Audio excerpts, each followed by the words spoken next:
अस्सलाम वालेकुम दोस्तों, आज की वीडियो में हम 1965 की जंग का एक ऐसा दिलचस्प वाक़या बयान करेंगे जिससे सुनकर ना सिर्फ आपका ईमान ताज़ा होगा बल्कि आपको अपनी फ़ौज पर फ़ख्र होने लगेगा।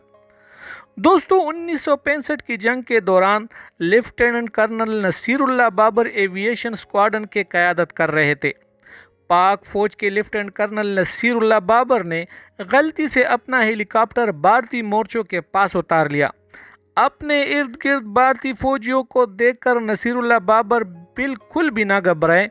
भारतीय मोर्चों के पास पहुंचकर इन्होंने बुलंद आवाज़ में खबरदार किया कि पाकिस्तानी फ़ौज ने तुम लोगों को चारों तरफ से घेर लिया है और मैं यहाँ इसलिए आया हूँ कि हथियार डलवा कर तुम लोगों की जान बचा सकूँ। याद रहे कि कर्नल साहब के पास असले के नाम पर सिर्फ एक ही रिवाल्वर था। ऐसे ख़तरनाक सूरत हाल में भी इन्होंने अपने आसाब पर काबू रखा और 55 सिख सिपाहियों को गिरफ्तार कर लिया। इस शानदार कारनामे पर इन्हें सितारे जुर्रत से नवाजा गया। बाद अज़ा lieutenant colonel Naseerullah Babar major general की हैसियत से रिटायर हुए। बिलाशुबा वो एक बहादुर अफसर थे। दोस्तों, नसीरुल्लाह बाबर 1928 में अकोड़ा खटक नौशहरा के करीब इस्माइल खेल के गांव पिरपाई में पैदा हुए।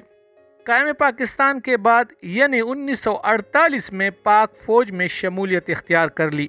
1965 और 1971 की भारत से जंग में शानदार कारकर्दगी भी दिखाई। फिर नसीरुल्लाह बाबर को डबल सितारे जुर्रत और हिलाल जुर्रत के एजाज़ से नवाजा गया। इन्होंने फौज में मेजर जनरल और आईजी फ्रंटियर कोर समेत कई अहम ओहदों पर काम किया। दोस्तों, फौज से रिटायरमेंट के बाद नसीरुल्लाह बाबर मार्च 1976 से 6 जुलाई 1977 तक सूबा खैबर पुख्तूनख्वा के गवर्नर रहे।